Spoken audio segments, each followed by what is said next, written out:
정치인 한동훈 D+1일, 오늘부터 1일 출마하자마자 등판하자마자 불출마 선언. 그러면서 이재명 대표가 이끄는 민주당과는 무조건 달라야 한다라는 선전포고를 날렸습니다. 한동훈 비대위원장이 비대위원장직에 취임하는 그 순간을 영상으로 준비했습니다.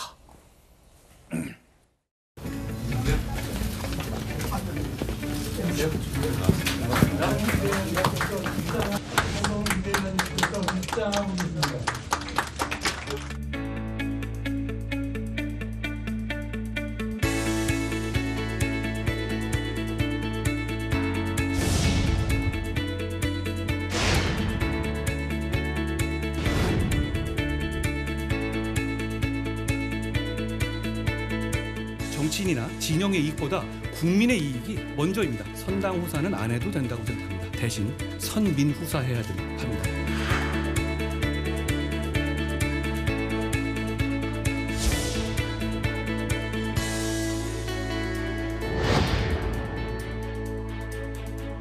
빛나는 승리를 가져다 줄 사람과 때를 기다리고 계십니까? 지금이 바로 그때입니다. 함께 가면 길이 됩니다. 우리 한번 같이 가봅시다. 고맙습니다.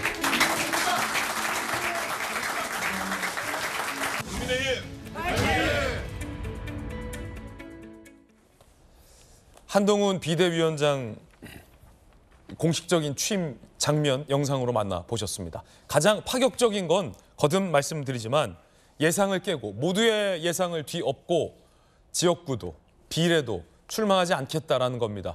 그 이유는 승리의 과실을 사사로이 가져가지 않겠다라고 한동훈 비대위원장이 밝혔습니다. 파격입니다. 저는 지역구에 출마하지 않겠습니다. 비례로도 출마하지 않겠습니다. 오직 동료 시민과 이 나라의 미래만 생각하면서 승리를 위해서 용기 있게 헌신하겠습니다. 제가 그 승리의 과실을 가져가지는 않겠습니다. 저는 여기 계신 누구보다도 더 열심히 뛸 겁니다. 승리의 과실을 가져가지 않겠다라며 배수진을 쳤습니다. 그런데 이 메시지는 한동훈 비대위원장 스스로가 불출마 희생을 함과 동시에 이 중진들을 향한 메시지라고 분석되고 있습니다. 사실은 이뇨한 혁신위원장이 요구했던 게 중진들의 희생 불출마였는데 잘 받아들여지지 않았죠. 김기현 전 대표조차 지역구에 출마할 것이라는 관측도 나오고 있는 이 시점에 9회 말 투아웃 위기 상황에 등판한 한동훈 비대위원장이 나도 안 나갈 테니 당신들도 승리 희생하라 라는 메시지를 던졌다는 분석이 나옵니다. 당장 김기현 전 대표를 향한 메시지라는 겨냥도 나옵니다. 불출마는 정치 생명을 건 배팅이다. 중진 의원이 이렇게 얘기했습니다. 총선 결과가 아직 불투명하기 때문에 이거죠. 누구처럼 쉬운 데 가서 배지 달 수도 있었는데 그거 안 하겠다라는 거죠. 총선에 승리한 당대표 타이틀로 대선에 직행하려는 것 아니겠느냐. 승리했을 때 얘기입니다. 이건. 여권 관계자, 연세로 담긴 여당에 대한 비판적 평가 역시 현역 의원 상당수를 교체하겠다는 뜻이다. 친윤, 중진, 희생을 압박했다라는 메시지로 풀이됩니다. 0.5선이기 때문에 중진에 해당하지 않는 박정호 의원님. 네. 다들 모르시지만 네. 대변인을 오래 하셔서 한 3선쯤 돼 보이시는데 고작, 죄송합니다. 이거 좀 폄하한 건 아닌데. 아니에요? 아니, 지난 재보궐선거로 당선돼서 작년에 됐죠. 그러니까 이제 뭐 겨우 이제 1년 0.5선. 반밖에 안 됐어요. 그러니까 중진은 아니라 네, 희생은 네. 아닌데 당내에 많은 중진들이 있잖아요. 네. 그 중진 들으라는 얘기죠. 그렇게 해석이 됩니다라고 앵커 말씀하셨지만 저는 저런 얘기라고 해석을 해요. 그게 예. 해석할 여지도 없고 뭐라고 해야 되나 그 요새 추위만큼 코끝이 짱하게 선명한 거라고 봅니다. 그러니까 분명하게 본인도 국회의원직 안 할 테니까 그리고 열심히 일할 테니까 우리 분명히 하자. 그러니까 당에 대해서 헌신해서 꼭 승리할 수 있는 그런 기반을 만들자라고 하는 얘기가 어제 우리 한동훈 비대위원장의 연설에서 나온 것 아닌가라고 네. 봅니다. 그래서 당원들에게는 지금 이렇게 좀 처져 있는 거에 대해서 용기를 주고 국민들한테는 희망을 주고 그다음에 전선은 분명히 했던 그런 얘기라고 저는 보여졌습니다. 예, 중진을 향한 메시지. 당장 김기현 전직 당대표가 지역구 출마를 강행할 것이다. 이런 예측도 있잖아요. 현재는 그렇게 보이죠. 근데 제가 이제 혁신이 할 때 이런 브리핑을 했어요. 그러니까 혁신이가 지금 얘기하는 것들이 지금 당장 오늘 당장은 아니어도 그게 씨를 뿌려놓은 씨앗들이 언젠가는 싹을 틔우고 꽃을 피울 거라고. 저는 이제 그것들이 스멀스멀 나오고 있는 시기라고 봅니다. 그래서 당분간 이런 혁신과 쇄신의 물결 속에서 내부적으로는 약간의 갈등도 있겠지만 저는 저희 당은 또 다른 모습으로 국민들 앞에 많은 주자군들을 내보이면서 국민들한테 희망을 주는 그런 정당으로 이번 기회를 통해서 거듭날이라고 분명하게 확신합니다. 자, 정혁진 변호사님. 네네. 그런데 많이들 한 비대위원장이 총선에 출마할 것이다라는 예상이 있었잖아요. 네네. 뭐 총선에 출마하되 다양한 선택지가 한 비대위원장에게 있었을 겁니다. 네. 이재명 대표처럼 비교적 손쉬운 텃밭에 가서 국회의원 배지를 하나 다는 것이 여러모로 그 이후에 벌어진 일들을 보니까 여러모로 편리하고 유용할 텐데 한동훈 비대위원장은 총선 불출마를 선언했다는 거죠. 혹자는 용산으로 가서, 혹자는 험지로 가서, 혹자는 비례를 하고 전국 선거를 지휘해라 말들이 많았는데 어떻게 보십니까? 불출마. 제가 봤을 때 한동훈 비대위원장은 제가 생각했던 것보다 훨씬 더 무서운 사람이에요. 예. 어떤 사람이 무서운 사람이냐? 버릴 줄 아는 사람이 무서운 사람이거든요. 크게 얻기 위해서 크게 버릴 줄 아는 사람이죠. 아예 저만 해도 제가 비대위원장이면 비례로 나갈 수도 있고 제가 계속 한동훈 그 장관 보고 장관할 때 한동훈은 무조건 강남 나가야 된다. 네. 그래서 일단 국회의원 짝답게 찜해놓고 그 다음에 전국 다니면서 이제 유세해가지고 그래가지고 선거를 승리로 이끌면 국회의원도 되고 대선 후보도 되고 얼마나 좋겠느냐라고 생각을 했는데 어제 제가 한동훈 장관 취임사 즉시 실시간으로 못 보고 그 다음에 이제 동영상으로 딱 봤는데 저는 사실은 뭐 등에 약간 소름이 쫙 한다고 할까? 네. 크게 얻기 위해서 크게 버릴 줄 아는 사람이다라는 생각이 들면서 동시에 제가 생각하기에 최소한 3명한테 물을 먹였어요. 첫 번째 이재명, 네. 두 번째 김기현, 세 번째 이준석. 이 세 사람 공통점 무엇입니까? 왜 물을 먹었습니까? 이 세 사람이. 내년에 저 세 사람은 배지를 달기 위해서라면 물구나무라도 서겠다고 한 사람이잖아요. 당장 오늘 이준석 전 대표 지금 나와가지고 무슨 이야기를 할 것인가. 그런데 모든 걸 다 떠나가지고 한동훈 장관이 어떻게 이야기했느냐. 내년에 꼭 이겨야 된다. 그 승리를 위해서 나는 헌신을 하겠다. 하지만 그 헌신의 그 승리의 달콤한 과실을 나는 취하지 않겠다. 이런 모습을 보여줬는데 누가 뭐라고 할 것인가? 제가 봤을 때 이제 국민의힘 내부에서는 아주 그냥 지진과 같은 지각 변동이 일어나기 직전이다라고 저는 생각이 됩니다. 예. 김영주 의원님. 네. 조금 더 이제 깊은 이 정치의 관점에서 본다면 저는 어제 이걸 느꼈습니다. 한동훈 비대위원장이 이번 총선을 만약에 승리로 이끈다면 대선을 꿈꾸는구나. 네. 라는 걸 좀 느꼈습니다. 김용주 의원님요.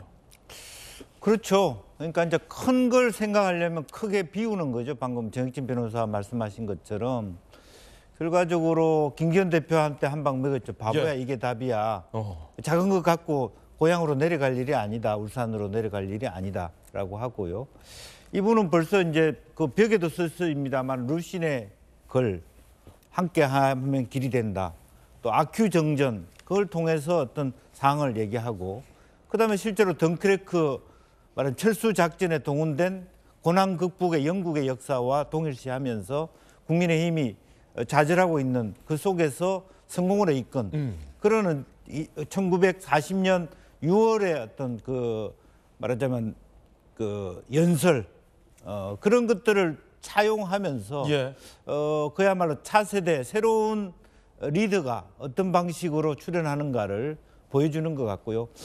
그야말로 간단하지 않다. 한동훈이 그동안의 이미지는 잼만 날리는 그냥 날카로운 잼만 날리면서 링을 도는 그런 이미지였다면 큰 한방이 있다는 것을 보여줌으로써 실제적으로 이 새로운 장에서 말한 비대위원장 감이 된다는 것을 스스로 연설을 통해서 보여주지 않았느냐. 그리고 실제로 본인은 한편으로 보면 이게 이 내년 총선이 간단하지 않다는 걸 이미 직시하고 있어요. 그래서 실제로 어중간하게 쉽지 않은 싸움에서 내가 이익을 취하는 것 자체가 아무 무익하다.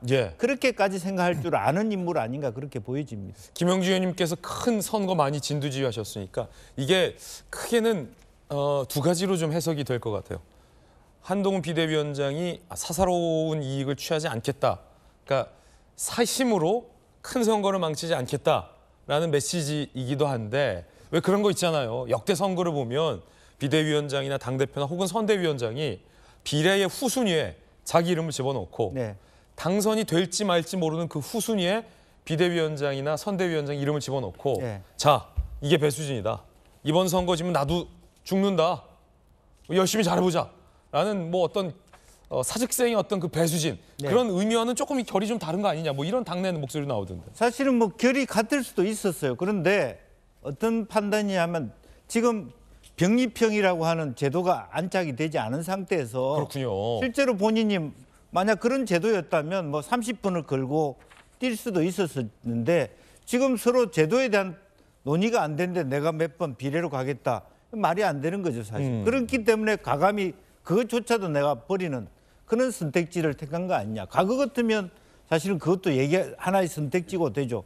본인이 당선될까 말까 하는 최대의 예를 들면 우리가 160석, 170석 얻었을 때에 비례대표 순번을 책정할 수 있었을 텐데 24번, 뭐 26번 이럴 수 그렇죠. 있는데 지금은 그 제도도 동의하지 않는데 혼자서 나는 비례 간다. 이것도 말이 안 맞는. 비례를 간다 그러면 위성 정당으로 다른 당으로 나온다는 얘기인데 그 자체가 성립이 안 되기 때문에 과감히 그것조차도 버렸다. 던졌다. 저는 그렇게 봅니다. 예, 당 안팎에서는 과연 한동훈 비대위원장이 불출마하는 것이 맞느냐 옳으냐를 두고 논쟁도 벌어집니다. 유승민 전 의원 같은 경우는 왜 불출마하는지 이해가 안 된다라고 한동훈 비대위원장을 비판하는 목소리를 냈는데요. 박용진 의원께서는 어떻게 보십니까? 저도 잘 이해가 안 돼요. 그러니까 저게 뭘 버리는 거예요. 버리는 게 뭐가 있어요. 본인이 가진 것도 아니니까 버릴 것도 없죠. 아주 그냥 단순하게 정치적으로만 보면 한동훈 장관은 뭐 본인이 국민의힘 여당 대표를 상당히 오랜 기간 동안 할 것처럼 생각하는지 모르겠지만 선거 끝나면 그것도 끝이에요. 그런데 그 뒤에 선거를 만일에 대승을 거두고 이겼다고 그러면 한동훈의 시간은 더 연장해 나갈 수 있을 것 같은데요. 지면 어떡할 겁니까? 지면 물러나야죠. 그러면 그 다음에 한동훈이라고 하는 정치인의 목소리는 우리가 어디서 들을 수 있습니까? 서초동 변호사 사무실? 거기 가서 본인이 온갖 문제, 국민들이 궁금해하는 현안 문제와 관련해서 국가적 과제와 관련해서 어디서든가 이야기를 할 공간이 있어야 되거든요. 그러면 거기가 국회죠. 그리고 국회에서 그 여야의 협력도 만들어가고 해야 될 텐데 그런 그 본인의 역할 그리고 본인의 책임에 대해서는 그냥 회피해버린 거죠. 저는 그래서 이게요. 한동훈 장관이 어제 두 가지를 보여줬다고 봐요. 하나를 분명히 보여줬다고 보는데 두 가지 일에 대해서. 뭐냐면 난제 회피형 스타일이에요. 첫 번째 난제. 이게 저 나가야 되나 말아야 되나 이거 골치 아프고 괜한 말 나올 것 같고 저 지역구 나가려니까 아유 시끄럽고 속 시끄럽고 골치 아프고 비례로 나가자니까 아직 연동형인지 아니면 병립형인지 결정도 안 났고 그러니까 나 이거 관심 없어. 어려운 문제를 나 못 풀어가 아니라 나 안 풀어. 이렇게 치워버린 거죠. 또 하나는 김건희 특검은 어떻게 하실 거예요? 라고 기자들이 물었어요. 그랬더니 거기에 대해서 그거는 많은 분들과 말씀을 나누겠다고 그랬어요. 다른 거는 다른 사람들이 의견을 안 구하고 자기 혼자 다 결정해서 어제 다 발표해버렸잖아요. 그런데 그거는 또 회피했어요. 이거 어려운 문제거든요. 난제죠. 난제에 대해서 원칙과 상식과 기준을 가지고 정확하게 얘기했으면 되는데 한동훈스럽지 않게 불법 혐의와 관련해서 또 뒤로 밀어버린 거거든요. 저는 난제 회피형 그런 스타일로 이 복잡다단한 여당의 대표로서 또 총선 국면을 제대로 이끌어 나갈 것인지도 궁금하다고 보고요. 또 어제 보여준 그 한동훈 장관의 대야 적대감, 예. 적개심, 그리고 제1야당 대표를 중대범죄 피의자로 딱 규정을 하고 제1야당을 이른바 청산대상으로 삼아버렸거든요. 이렇게 되면 윤석열 대통령이 걸었던 실패의 길을 똑같이 걸을 수밖에 없다는 말씀도 드려요. 예. 윤 대통령이 왜 지금 제대로 된 성과를 못 내고 있습니까? 하고 싶은 일은 많은데 그게 다 국회에서 법과 제도가 개선되어야 되고 법이 바뀌어야 되는 일들이거든요. 그런데 지금 야당은 청산대상으로 삼아버렸으니까 국회에서 어떤 일을 만들어 나가거나 변화시켜 나가는 거에는 관심 없고요. 본인은 여당은 어떤 정책을 내놓으면 그게 곧 실천인데 야당은 그건 그냥 약속일 뿐이다라고 폄하했지만 국회에서 아무것도 못할 수도 있게 됐다는 말씀을 드립니다. 더 웃긴 건 다음 주쯤에요. 아마 이제 여당 대표 되셨으니까 야당들 이렇게 예방하실 거 아니에요. 이게 청산 대상 정당 사무실을 방문하셔서 중대범죄 피의자 이재명 대표와 악수를 하면서 서로 협력하겠다고 웃어야 되는 상황이 되면 이제 우리 한동훈 비대위원장 머릿속에는 여기는 어디? 난 누구? 이렇게 예. 상당한 혼란감 같은 것도 느끼지 않을까 싶습니다. 상대를 적으로 규정해서 성공하는 정치 있을 수 없다고 저는 생각합니다. 네. 예. 그래서 한동훈 장관은 총선에 출마했어야 했다. 국회에서 저는 나중 일을 생각해서라도 본인은 출마를 하고 예. 정치적인 어떤 저 책임을 이어나갈 수 있는 공간들을 마련했어야 된다고 생각하는데 네, 알겠습니다. 이번에 뭐냐 모두 걸기하고 끝났다고 봅니다. 박용진 의원께서 국회에서 한동훈 비대위원장을 오래 보고 싶은 마음도 느껴지는데요. 박정 의원님, 난제를 회피하기 위해서 아몰랑하고 총선 출마 안 한 거 아니냐라는 게 이제 박용진 의원의 비판입니다.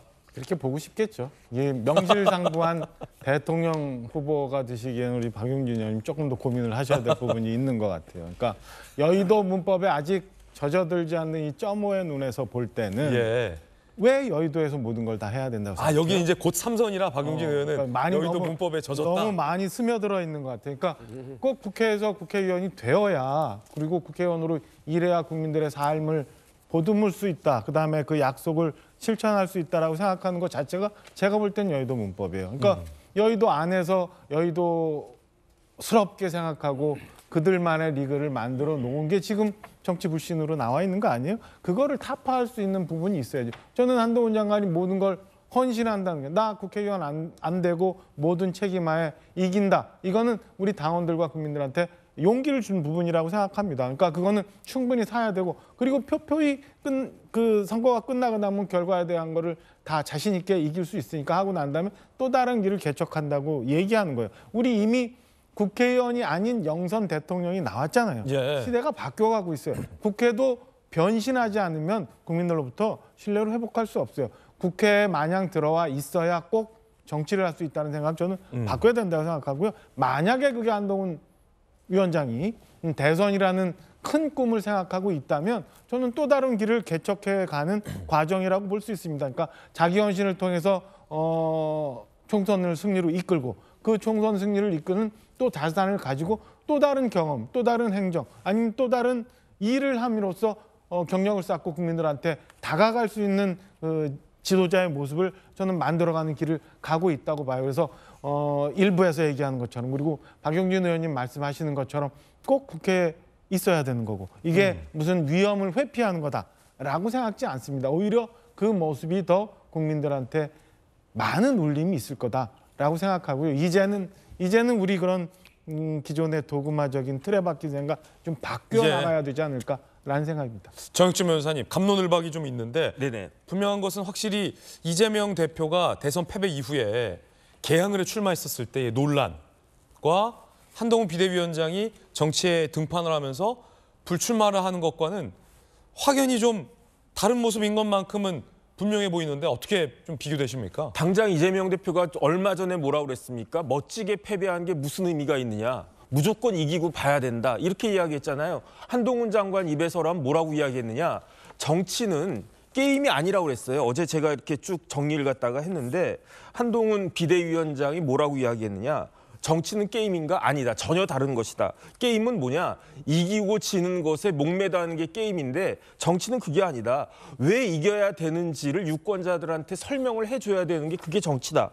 그다음에 이겼을 때 이 나라와 그다음에 그 나라를 구성하고 있는 동료 시민이란 말 많이 썼는데 어떻게 나아질 것인가를 설명할 수 있어야 그게 정치다. 그 말이 맞는 말 아니겠습니까? 무조건 이기고 무조건 배지 달고 무조건 대통령 되고 그다음에 무조건 경기도지사 돼가지고 마음대로 법인카드 쓸 수 있게 된다. 그거는 정치인을 위한 거지 국민을 위한 것이 아니지 않습니까? 그런 정치는 지양되어야 하고 그런 정치를 막겠다라고 하는 게 한동훈의 각오다. 이렇게 이야기했는데 이거보다 더 정답이 어디 있는가? 저는 그런 생각합니다. 예, 박용진 의원님. 그러니까 그게 틀렸다는 거죠. 정치가 왜 이기고 지는 거의 문제예요? 국민을 위해서 하는 거지. 그러니까 국민을 위해서 일을 하려고 하면 협력해야 되는 거예요. 정치는 협력하는 거지 죽이고 이기는 문제가 아니라니까요. 자꾸 왜 야당을 잡아가야 될 대상으로만 생각을 하시냐고요. 아직도 검사세요? 이게 문제예요. 그러니까 저는 한동훈 장관이 국회 법사위에 와서 이 야당 의원들을 대하는 태도, 심지어는 여당 의원을 대하는 태도도 보면 되게 못났더라고요. 이렇게 뭐 이렇게 조롱하려고 그러고, 분명히 본인은 저렇게 그 정치 전면에 나서려고 생각하고 있고, 주변에서 많은 기사가 나오고 국민들이 궁금해하니까 야당 의원들이 물었어요. 저도 물어보고, 정치를 하실 겁니까? 김영배 의원이 물었더니 혼자 궁금해해라. 이 조롱하고, 제가 물었더니 뭐 그거는 뭐 좀 뜬금없는 얘기시다 이렇게 얘기하고, 그래놓고는 난데없이 2주 뒤에는 그 제1 여당의 비대위원장으로 당대표로 저렇게 갈 거면서, 국민들이 궁금해하는, 또 야당 의원들이 궁금해하는 한국형 채식화법 그거 어떻게 할 건데 왜 폰만 다 잡고 아무런 추진도 안 하는데 라고 물어본 것과 관련해서 왜 대답을 제대로 이제 안 하시느냐 이런 거였거든요. 그런데 국회에서 한국형 채식화법을 본인이 하고 싶어도, 이민청과 관련된 신설을 하고 싶어도 국회에서 여야가 협력해서 만들어가는 거예요. 제도와 법을. 알겠습니다. 근데 그거를 안 하고 예. 싸워서 이기겠다 이 얘기만 계속 하시는데, 글쎄요. 지금 이게 전쟁 중인가라고 생각하시는 모양인데, 정치는 국민을 위해서 존재하는 시스템이고 기능이지 내가 이겨야 되는 전쟁터는 아니다. 네. 그 말씀 다시 드리고, 정치 ABC 반드시 잘 갖추셔야 된다고 봅니다. 과거 김대중 대통령 당시의 민주당, 노무현 대통령 당시의 민주당이라면 지금 박용진 의원님 말씀하시는 것처럼 하는 게 맞아요. 협치해야 되고. 근데 지금 국회 모습 한번 봐요. 협치의 자세가 야당은 갖고 있는지, 국회를 정쟁의 장소로 생각하고 국회의원을 정쟁의 도구로 이용하고 있으니까 그거 다 걷어내야 되는 건 맞지 않아요? 예. 저는 그 부분에 대해서 왜 저항하려고 하는지 잘 모르겠어요. 우리 모두 잘못된 그 습성에 빠져 있는지 우리 다 같이 돌아볼 때라고 생각합니다. 그런 면에서 이 386, 486, 586 이제 예. 686이 된 세대들이 너무 오랫동안 국회 내에 머물러 있으면서 세대 교체, 신진 대사가 이루어지지 않았다는 그 한동훈 위원장의 말은 저는 공감을 합니다. 예.